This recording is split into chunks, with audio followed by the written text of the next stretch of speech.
Do you have a torn hamstring? Do you have a strain or a tear on the back of your leg? Maybe you've tried some different treatments or healing exercises and it's just not working. Or maybe like me, you try some stuff and it actually got worse. If so, this video is for you. My name's Lucas. I'm a yoga teacher, a teacher trainer. I had a really bad hamstring injury about 20 years ago. I did everything wrong and then eventually everything right along the way. And I've since been able to help hundreds of students, so hopefully I can help you too. In this video, we'll chat about the anatomy and the biomechanics of your hamstrings. We'll talk about injuries and most importantly, do's and don'ts for healing, along with a simple self-care routine that you can do in the evening to take care of your hamstrings. Quick disclaimer before we go any further. If you have a grade 3 tear, something that's keeping you from moving across the room, if you had a sports injury related popping sound, if you're in real pain, please go to the doctor. This is for educational purposes only. I'm a yoga teacher just sharing my experiences. Let's start off with the anatomy of your hamstrings. If you take 2 fingers and poke here right at the base of your pelvis, you'll feel a bony structure, right? That's your ischial tuberosity or your sits bones. 3 of your 4 hamstrings, they attach right there and they run down the back of your leg. Halfway down, they meet up with your 4th hamstring. On the lateral side, we have your biceps femoris. On the medial side, we have your semimembranosus and semitendinosus. Okay, what does all of that mean? Well, we've got a big group of muscles, 4 in total. They're biarticular, so they cross the hip and the knee. So our hips are involved in, well, everything. Our knees are involved in everything. So if we think about major muscles that power some of our major joints of the body, suddenly you start to see, oh, this is why hamstring injuries are so common. We are using our hamstrings all the time. How could you injure your hamstrings? Overloading them at the gym, overstretching them in a yoga class, slip and a fall into a full splits. These are sprinting on a track. All of these are very common ways that people injure their hamstrings. Let's talk about the biomechanics of your hamstrings, how they move, what they actually do. On the back of your leg, these muscles, when they contract, they lift your hip into extension. This is hip flexion. Hip extension is controlled by those hamstrings on the back of your leg. Knee flexion is also controlled by your hamstrings. Hip extension, knee flexion, little bit of lateral and medial rotation as well. So lots and lots of movements controlled by your hamstrings. When it comes to injuries, there are 3 main grades of injuries. The first, as you might guess, is the most common, and that's called a partial thickness tear. If you think about your hamstring muscles, a partial thickness tear means a little part of the thickness of the muscle has been torn. With a grade 1 tear, usually most people feel discomfort, but they're able to do their normal life. It's a little bit irritating, but it often comes and goes throughout the day. The next one would be a grade 2 tear, and when you have a grade 2 strain, you'll very often have visible inflammation, maybe even some bruising, and then a grade 3 tear. That's like when you see the sprinters who fall over on the track because they've torn a hamstring, or when someone is deadlifting, their hamstring pops. These are very severe, often right at the point of attachment, it's actually torn, and this often requires surgery. Since the vast majority of hamstring injuries are those grade 1 strains, what does that mean? It means the majority of hamstring injuries are minor, but then why do they become chronic? Why do they become major? Because the biggest risk with hamstring injury is actually re-injury. If you forget everything from this video, remember this: if you have a hamstring injury, the name of the game is to not make it worse. Because we use them all the time, because our hamstrings are involved in so many movements, this is challenging. Here's my story. I started practicing yoga when I was 24 years old, and I started going to hot yoga in New York City. Maybe you've done it before. The room was heated to like 100 degrees Fahrenheit, and the teacher was like a drill sergeant. He would say, pull, pull, pull. We'd be in these forward bends, grabbing the edges of our feet, literally pulling on our hamstrings. I was stiff. I didn't know anything about flexibility. I did not know at the time that heat is an analgesic, meaning it kills pain.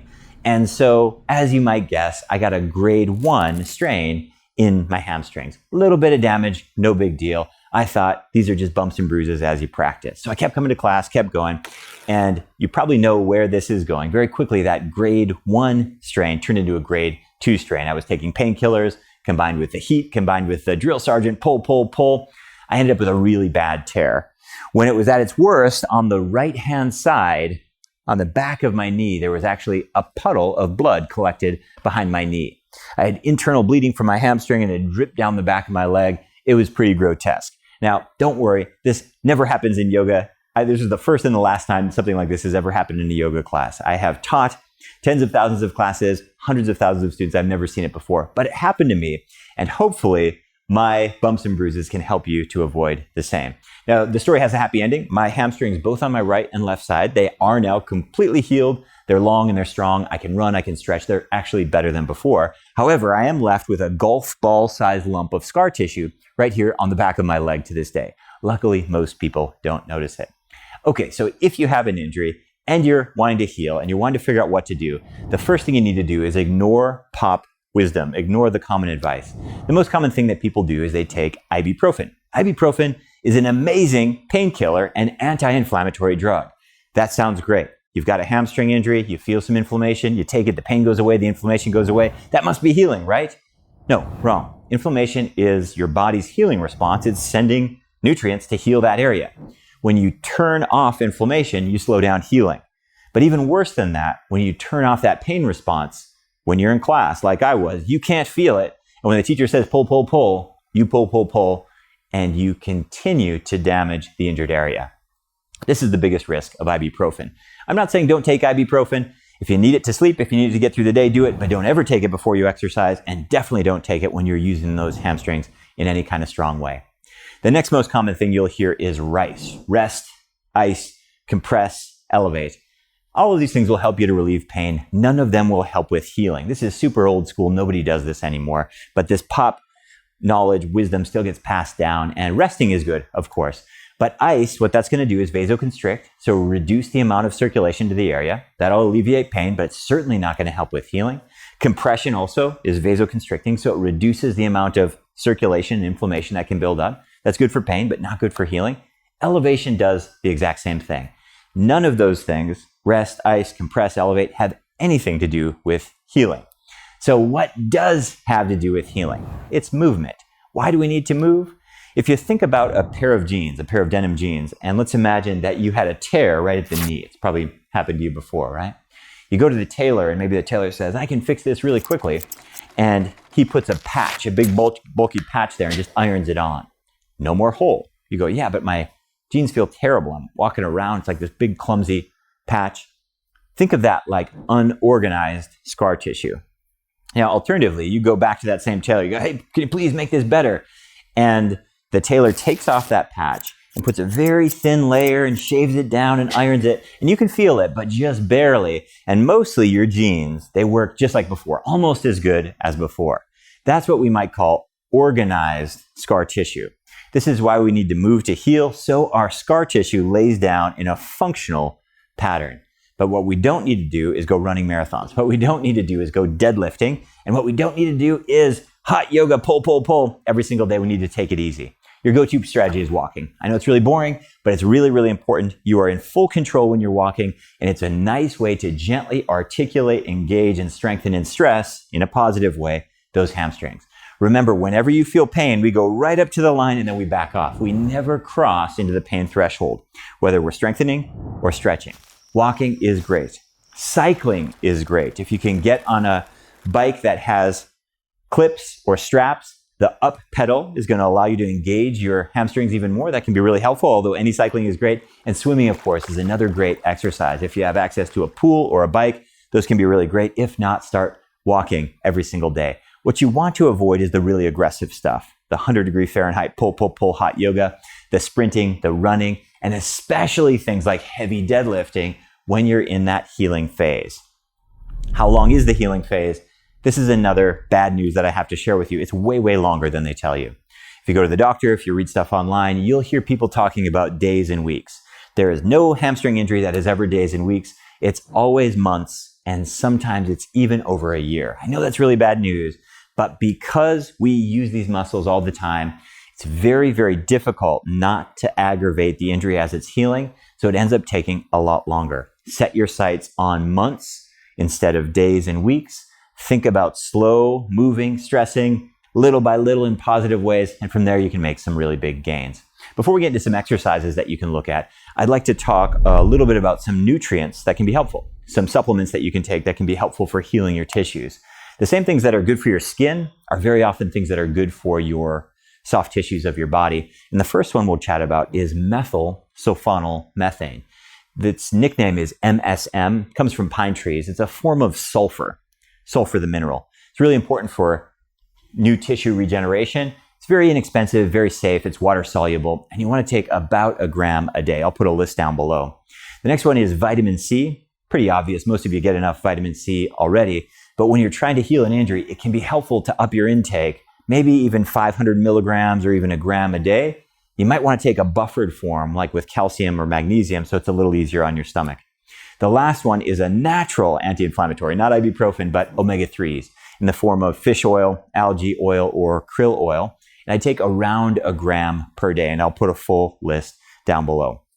Okay, so we're being really, really careful with our injury. We're thinking about a longer timeline. We're taking some nutrients to heal. We're walking every day, and now we need to start doing some movements.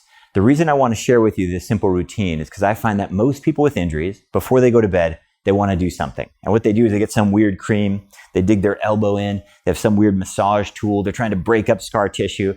Most of that stuff, what it's doing is just aggravating the heck out of that injury. What we'd like to do instead is, again, help to positively stress and organize those connective tissues so we get functional healing as we go. I'll show you 4 different exercises. Full caveat, these are simple. I'm assuming you're in pain. I'm assuming you want to, like me, walk right up and toe the line to pain, but not cross it. And so eventually you'll need to scale and grow past these. But this is a really great place to start. You don't need any equipment, and you can do these at home. Let's get into it. The first pose we'll do is called pointer taps. And the idea is to work on hip extension and engage our hamstrings, but very, very gently. We'll start off on our hands and knees like a child crawling. Your hands are underneath your shoulders with your fingers spread, knees underneath your hips, and your toes are tucked back behind you. Straighten your right leg and point your toe. Left toes tucked under, right toes are pointed. Gaze right in front of you on the floor so your neck stays long. Straighten your back leg all the way, and we'll lift up, and we'll tap the ground lightly. We'll tap the ground lightly. We'll tap the ground lightly. And 4, 5, 6, 7, 8, 9, 10. Put your knee down. Switch legs. Try to keep your leg as straight as possible. Point your toe. Gaze in front of you. And we'll tap lightly, tap lightly, tap lightly. And 4, 5, 6, 7, 8, 9, 10. Put your knees down. The next one is called pointer flex. Same idea, except instead of lifting your leg, we'll hinge at the knee. So we'll flex our knee. I'll show you how it works. Extend your leg just like before. Right toes pointed, left toes tucked under. And we bend our knee in towards our bum. We straighten down and tap. Bend your knee in toward your bum. Straighten and tap. Gaze in front of you. Bend your knee to your bum. Straighten and tap. And again, 4, 5, 6, 7, 8, 9, and 10. Good. Switch legs. Left leg extends back behind you. Gaze in front of you. Leg is all the way straight to begin with. Then we flex our knee. 1, 2, 3, 4, 5, 6, 7, 8, 9, and 10. Good. Sit back on your heels. You can shake out your wrist. For the next pose, we need a broomstick. Just take any broom or mop in the house for this next one. This next pose is called broomstick lifts. I have a broomstick here. Step your feet as wide as your hips. The outer edges of your feet are parallel. Soften your knees a little bit. Grab onto the broomstick. Hinge forward so your hips go back. Keep your back as straight as you can and go just below your knees. Don't go too far. And then all the way back up. Inhale on the way down, just below your knees. And then exhale on the way up. Good. Lower down slowly and back up. That's 3. Lower down, back slowly and that's 4. Drag the broomstick along your legs. It's 5. Slowly. 6. Slowly. 7. Hinging. It's 8. Slowly. It's 9. Last one, just below your knees, and that's 10. We're very gently loading our hamstrings. As you can imagine, as time goes on, you might progress by putting some weights on the end of a real barbell, but for now, we'll just use the broomstick. This last pose is a supported ragdoll. You need a chair or a stool in front of you. I'll step my feet again just about as wide as my hips. I'll soften my knees, hinge at your hips, and very, very slowly over and place your hands down on top of the stool or the chair. I've got a timer here going for 1 minute, and I can throttle the intensity by placing my hands higher or placing my forearms lower, dropping my head or keeping my head lifted. Keep the intensity really, really mild. Remember, I don't want you to push into pain.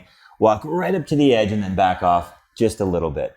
We're working on mobilizing those hamstrings, but with a very, very gentle fashion.